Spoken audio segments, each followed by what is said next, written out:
Hello, everyone, and welcome to reInvent Session Net 204, looking at Amazon EKS through a networking lens. My name is Ikena Izubokwe, and I'm a Principal Solution Architect at AWS. And over the last couple of years, I've been focused on container networking. The focus of this session at a high level is on how Amazon EKS implements the Kubernetes networking model. It is a 200-level session and assumes some knowledge of fundamental Kubernetes concepts and core AWS services. I will, however, explain key concepts and constructs as we go along. We'll start off by reviewing the components of a Kubernetes cluster, followed by the equivalent components in an EKS cluster. We'll then go over key Amazon VPC considerations because running Kubernetes on AWS requires an understanding of both AWS networking, configuration, and Kubernetes networking requirements. We will also cover pod networking or what could be considered east-west flows within an EKS cluster. We will then conclude by going over the methods to integrate load balancing into EKS clusters to enable what could be considered north-south traffic flows.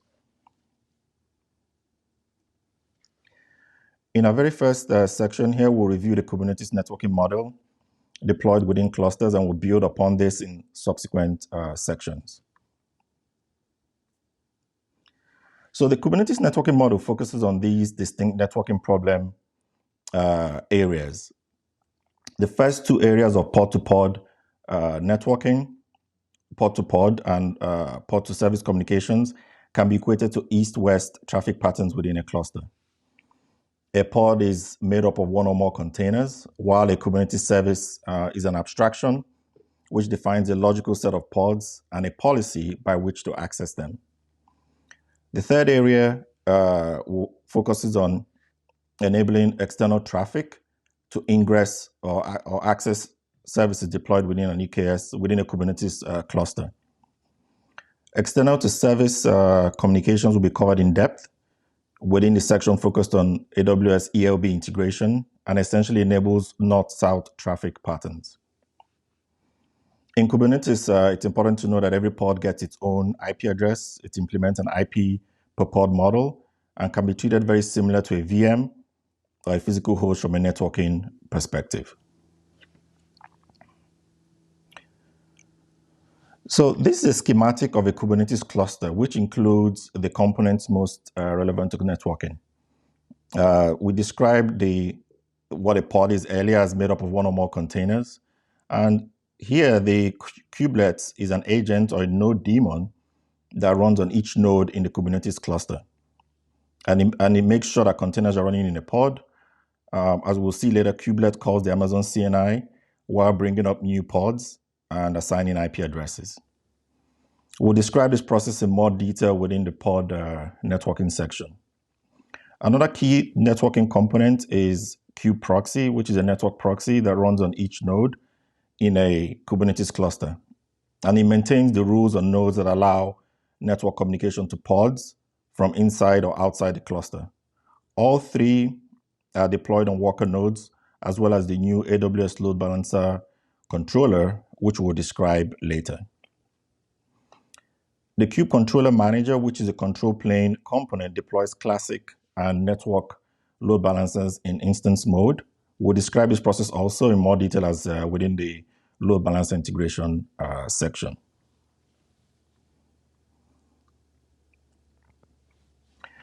Building upon the overview of Kubernetes cluster networking we just went over, in this section, we'll review the EKS cluster components. But let's start by going over the container deployment options that we have in AWS to get a feel for the services overall related to containers, and then we'll dive into EKS. So within the management section, we have the Elastic Container Service. We have Elastic Kubernetes Service, which is the focus of this session. And then there's also an option to deploy open source solutions like kops onto AWS. So kops is a popular open source solution for deploying Kubernetes on AWS and in other platforms. These options are hosted on Amazon EC2 which is a web service that provides secure, resizable compute capacity in the cloud. And then we also have, these can also be deployed on AWS Fargate, which is a serverless compute engine for containers that works with both Amazon Container Service ECS and Amazon Elastic Container Kubernetes Service EKS. All these leverage Amazon Elastic Container Registry, which is a fully managed AWS Container Image Registry service. So diving into the EKS cluster components, an EKS cluster consists of two VPCs. One VPC managed by AWS that hosts the Kubernetes control plane components, and a second VPC managed by customers that hosts Kubernetes data plane components, which include the worker nodes. In AWS, this will be the EC2 instances where containers run, as well as other AWS infrastructure like load balancers used by the cluster. Amazon EKS is deployed within an Amazon VPC, and this diagram also shows the three deployment models options for pods running on EKS. If you look towards the bottom, towards the left, pods can be deployed on managed or unmanaged node groups of EC2, or as Fargate pods, leveraging the serverless option mentioned earlier. The customer VPC within which EKS is deployed could also be connected back to an on-prem environment, which enables hybrid architectures. The VPC could also be paired or connected to other VPCs using solutions like Transit Gateway. We included an Adobe customer case study which highlights a related architectural pattern, which would be good to leverage. And off to the top right, these also leverage Amazon ECR. So in this is another schematic just showing it the component of an EKS cluster a little differently. And here it's done to highlight the EKS managed cross-account ENIs, also referred to XENIs or requester managed network interfaces. They provide one of the communication paths between control plane components like the managed API server or Kube API server and the worker nodes. This is a private path. Worker nodes could also connect to the API server public endpoint. It also indicates a typical path for external traffic or ingress traffic through a load balancer. So most customers front end the EC2 nodes that serve as worker nodes with a load balancer. And we'll talk about this more within the load balancer integration section.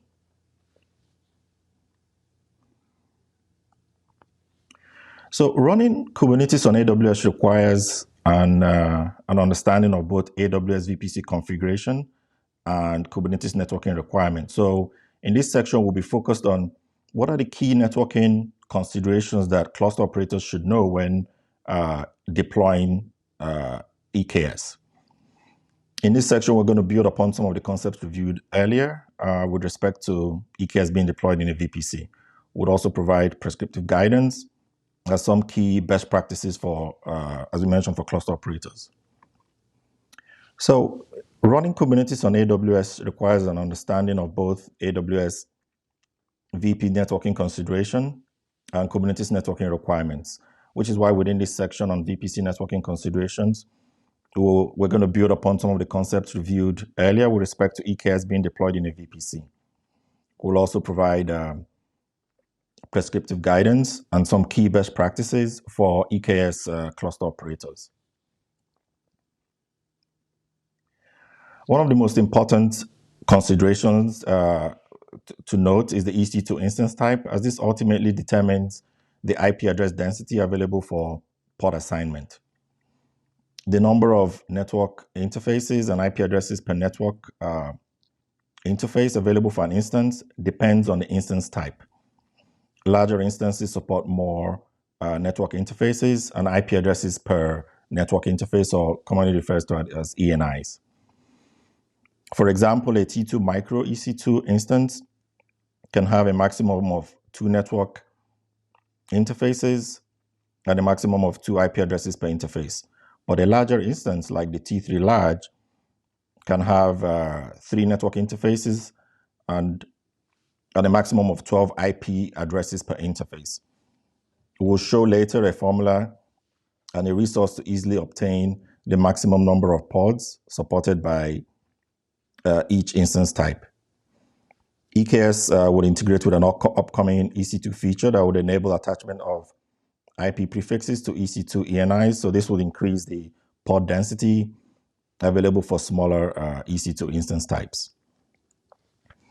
It's a best practice to plan ahead when creating a CIDR block for EKS clusters to future-proof for growth and additional scale, which might be needed. So the EC2 cluster CIDR is something that should be planned appropriately before you create your EKS cluster within a VPC. The QR code provides a link to an AWS customer case study from Adobe on an architectural pattern they leverage to optimize IP address allocation to achieve the scale they required for thousands of AWS accounts and ultimately better manage the IPv4 address space. Amazon EKS requires subnets in at least 2 availability zones, and this is to ensure a highly available communication path back to the EKS control plane. Another consideration is that you should ensure that customers should ensure that the VPC has DNS host name and DNS resolution support. Otherwise, nodes won't be able to register. Your nodes can't register with the cluster. This is the QR code that I referenced earlier. So tags enable Kubernetes to identify and provision resources appropriately. Here we're showing some of the tags needed on subnets depending on the resources which you will deploy within them. Subnets used for your nodes and load balancers should be tagged with some of the values depending on what customers want to deploy into them. The shared value basically allows more than one cluster to use this subnet. Private subnets and public subnets need to be tagged appropriately as shown here. And any public subnet that you'll be using must be configured to auto-assign public IP addresses for Amazon EC2 instances launched within them.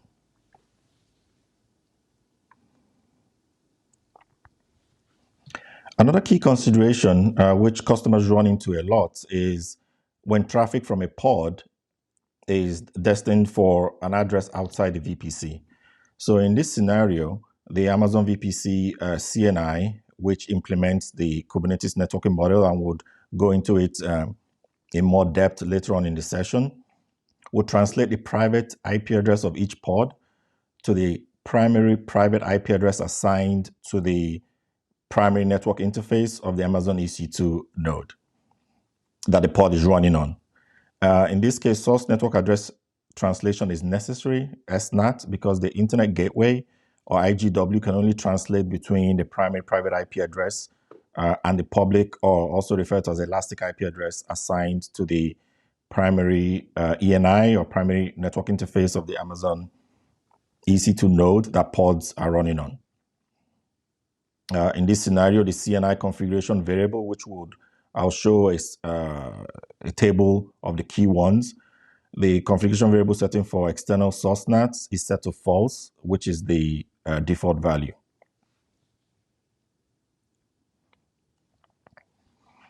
On the other hand, if internet traffic or traffic from devices in other private IP address spaces need to communicate with a pod in a private subnet, the external source NAT configuration variable in the Amazon CNI needs to be enabled, and it won't perform source network address translation from the pod's private IP address to the primary IP address assigned to the primary network interface of the EC2 node that the pod is running on when traffic is destined for an address outside the VPC. The EC2 instance must be deployed within a private subnet and it should have a route. It needs to have a route to a NAT device in a public subnet. Traffic from the pod in this scenario to the internet is externally translated to and from the public IP address of the NAT device and routed to and from the internet by the Internet Gateway or IGW as described. And we'll cover a lot more of these important CNI knobs or configuration variables in the later section.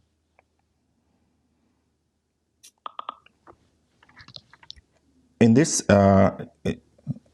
section, we'll focus on how the Amazon CNI, which is a networking plugin for pod networking in Kubernetes using elastic network interfaces on AWS, implements the pod-to-pod and pod-to-service requirements of the Kubernetes networking model, which we had described a bit earlier. So let's start with a brief overview of the CNI. Before we dive into the Amazon CNI, I think it's helpful to have an overview of the CNI project. So the CNI project is a CNCF cloud native, which stands for Cloud Native Computing Foundation project, made up of two major parts: a specification and libraries for writing plugins which configure network interfaces in Linux containers. So it also has a number of supported plugins. So when you use within the CNI project, it makes it easy for cluster operators or developers to leverage existing plugins from the samples that are there, because the CNI project includes a template for making new plugins. The CNCF is it's important to know, is a Linux Foundation project. It's focused on advancing container technology and aligning the tech industry around its evolution, and is the vendor neutral home for a number of the fastest growing open source projects like Kubernetes, Envoy, Prometheus, amongst others. So here it's designed to have the container runtime in the diagram is the Kubernetes one, called the CNI plugin, to wire up the networking stack of pods, of containers, and the nodes network. I'm using AWS infrastructure to highlight this. In the case of AWS, this translates to attaching a pod to an EC2 instance connected to the VPC network, and these will leverage ENIs.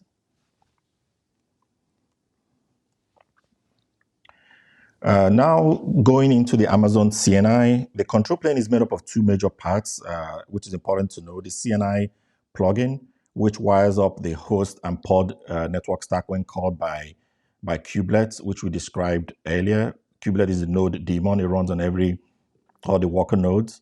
It also adds the correct network interface to the pod namespace.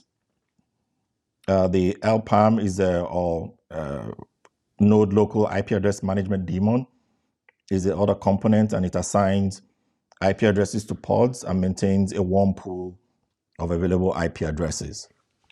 The IPAM is also responsible for creating network interfaces, attaching the network interfaces to Amazon EC2 instances, and assigning secondary IP addresses to network interfaces. So this helps pods start up quickly because there will already be a warm pool of IP addresses, and the LPAM won't need to, depending on how many are available, make a call back to the EC2 control plane to have these attached.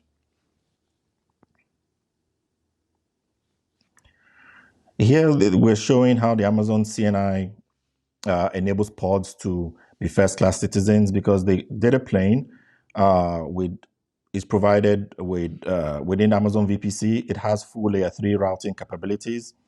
The pods will leverage secondary IP addresses from the ENIs on the EC2 instances to enable pod-to-pod communication on a single host, across hosts, to other AWS services, and also to the internet.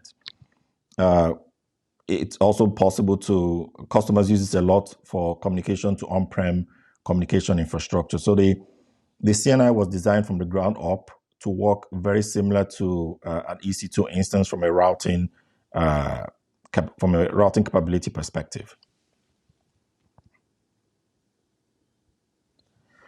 Over the next couple of slides, we'll quickly examine, in order to get a better feel for how the CNI operates, examine what happens on a worker node when a pod is scheduled by the by the Kubernetes control plane. So it's important to know when a worker node first joins the cluster, there's only one ENI along with all of its IP addresses. Without any configuration, the IP address management daemon, IPAMD, always tries to keep one extra ENI. This is because the default setting of a CNI configuration variable, warm ENI target, is 1. We'll review more of these, as I had indicated earlier, later in the session. Leveraging the private communication path between the control plane and the data plane, the node receives a request to schedule a pod. And as you can see in the diagram, the kubelet node agent calls the CNI plugin component of the Amazon CNI to add the required network resources to the pod. This request is passed on to the IPAM daemon, as it needs to allocate an IP address from the warm pool we described earlier. Next up, an unused IP address is assigned to the pod as a secondary IP address on an ENI. The IPAMD daemon returns the IP address to the CNI plugin. The CNI plugin passes on the IP address to the kubelet node agent, and also sets up the network namespace that the pod will be a part of, which is very important. This IP address is then attached to the pod. Given that the IPs were now assigned to pods from the second ENI, you will see that there's another ENI that is now attached. So there are now 3 ENIs because of the warm IP.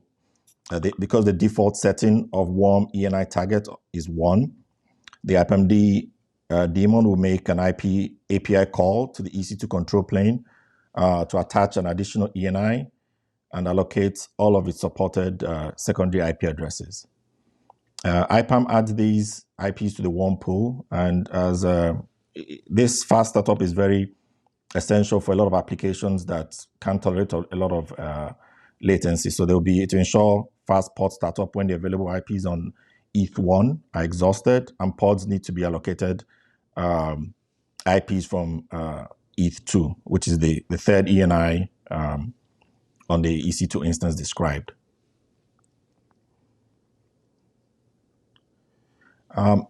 Here I'm including this resource. This provides a formula to calculate the maximum number of pods. A lot of customers ask, how do we know the number of pods which can be deployed on an EC2 instance? So this formula provides an easy resource to calculate that. And then the QR code provides a link to a file that shows the maximum number of pods which can be deployed to all EC2 instances. So this could be a real handy resource for cluster operators.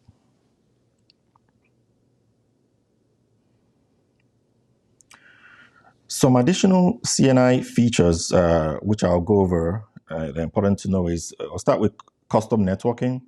So this enables customers to assign a pod to a different subnet and security group from that assigned to the node or EC2 instance is deployed on. By default, pods share the same subnet and security groups as the worker node's primary network interface.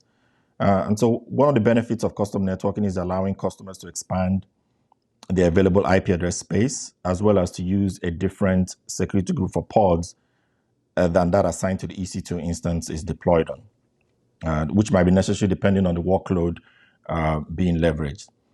An enhancement, which was a big ask from a lot of customers, because there was a lot that needs to be done to enable custom networking, especially if the use case is to use a different security group from that attached to the primary ENI. So a recent enhancement is security group for pods, which, as the name implies, enables security groups to be directly assigned to pods. This provides a simpler method than using custom networking, and enables customers to use Amazon security groups to define rules that allow inbound and outbound network traffic to and from pods that you deploy running on many EC2 instances. It can be done for all EC2 instances, but many of them enable this functionality. A handy tool that I wanted to highlight here is the CNI Metrics Helper, which is a tool you can use to scrape network interface and IP address information aggregate these metrics at the cluster level, and also publish the metrics to Amazon CloudWatch. One roadmap feature which is coming that will provide higher pod density is a feature on the roadmap that will enable customers to assign /28 CIDR blocks, so providing 16 additional IPs to ENIs in addition to the secondary IP address pool. This would definitely increase the number of pods which can be deployed on nodes. And more details will be provided on this later.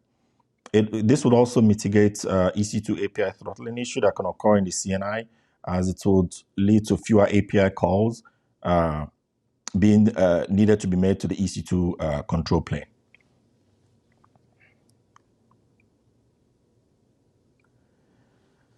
So here are some of the CNI. I mentioned that I would show a quick highlight some of the CNI configuration options or knobs which can be leveraged for cluster scaling.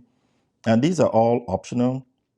The warm IP target, warm ENI target, and minimum IP target control the number of IPs maintained in a cache by the IPAM, IP address management component of the CNI. For the warm IP target configuration variable, it is recommended to only set this for small clusters or clusters with very low pod churn. Otherwise, it could lead to throttling by the EC2 control plane, and it would prevent any new ENIs or IP addresses to be able to be attached to any instance within the cluster.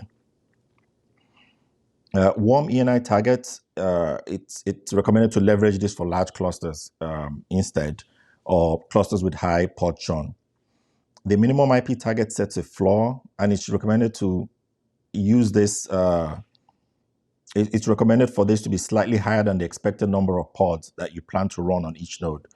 And also strongly recommended to set a minimum IP target when you're using warm IP target.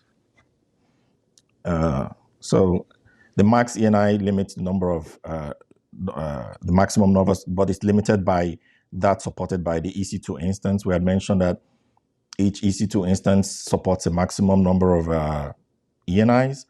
And then the last configuration variable enables custom networking feature described earlier.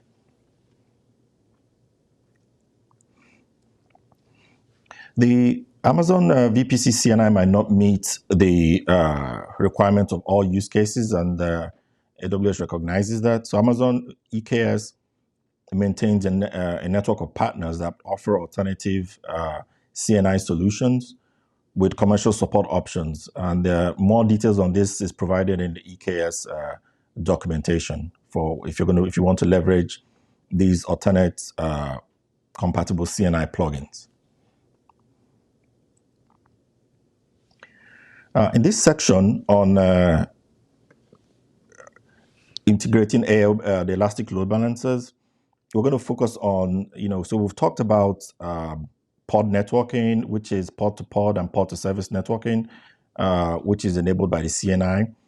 And in this section, a lot of customers leverage elastic load balancers for scale. And so we'll cover how these can be integrated into an EKS cluster to expose services deployed within the cluster. Kubernetes exposes pods to external traffic with services and ingress resources. A service resource is an abstraction which defines a logical set of pods and a policy by which to access them, while an ingress resource exposes HTTP and HTTP routes from outside the cluster to services within the cluster.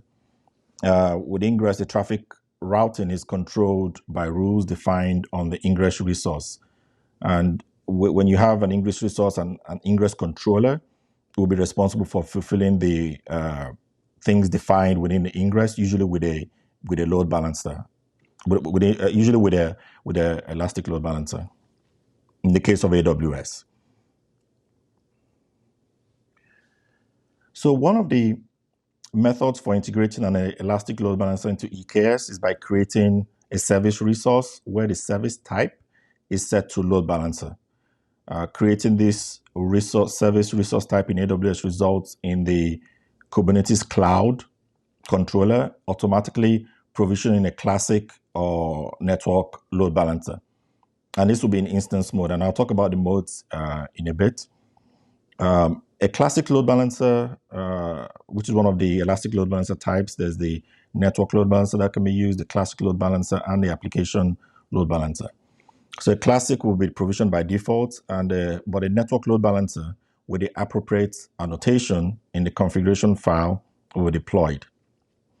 Network traffic will be load balanced to instance targets. We will see a configuration files for these in upcoming slides. This will help highlight how this happens. The second load balance integration method, which is new, leverages an ingress resource and uses the just released AWS load balancer controller. This will load balance to IP targets. So rather than going to the instance and then to the IP, to the pods behind EC2 instance, this will load balance directly to IP targets between the network load balancer, or it can load balance to instance. It can load balance to instance or IP targets behind an application load balancer. Similar to the first integration method, the type of load balancer deployed is controlled by the annotation in the configuration or manifest file. So this is an example of a service type load balancer which deploys a classic load balancer for instance targets. This, as I mentioned earlier, is the default load balancer that was deployed by the in-tree cloud controller in-tree code. With the annotation highlighted, this sample configuration with service type of load balancer deploys a network load balancer for instance targets. So the annotation is important, and that's how you toggle the functionality that you want to be deployed by the Kube controller manager. So this diagram shows the architecture of the newly released AWS load balancer controller, which will deploy an application load balancer, or ALB as it's typically referred to, or an NLB to load balance to IP targets. The ALB can also load balance to instance targets. So if you look at the diagram, that's why it shows a pointer to instance targets and another one for IP mode directly going to the pods.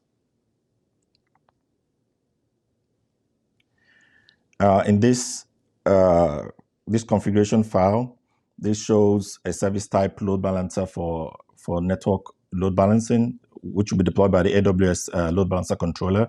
So with the annotation shown at the end with NLB IP, it will deploy a network load balancer into the environment on the worker nodes.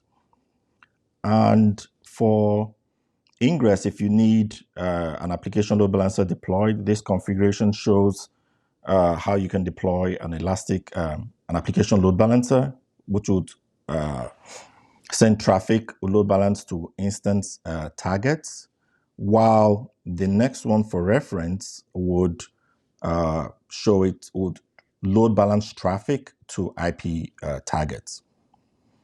So I know it's a quick run through. The EKS documentation provides more details, and there's a great blog post on highlighting the functionality of the new AWS load balancer controller. But using some of these methods, starting with the VPC considerations for the VPC, highlighting how to use pod networking, and finally closing with the elastic load balancing controller methods, hopefully customers will be able to leverage EKS more efficiently, especially for cluster operators within EKS. And so these are some resources that you can leverage to get additional information on some of the information covered within this session. And thank you very much.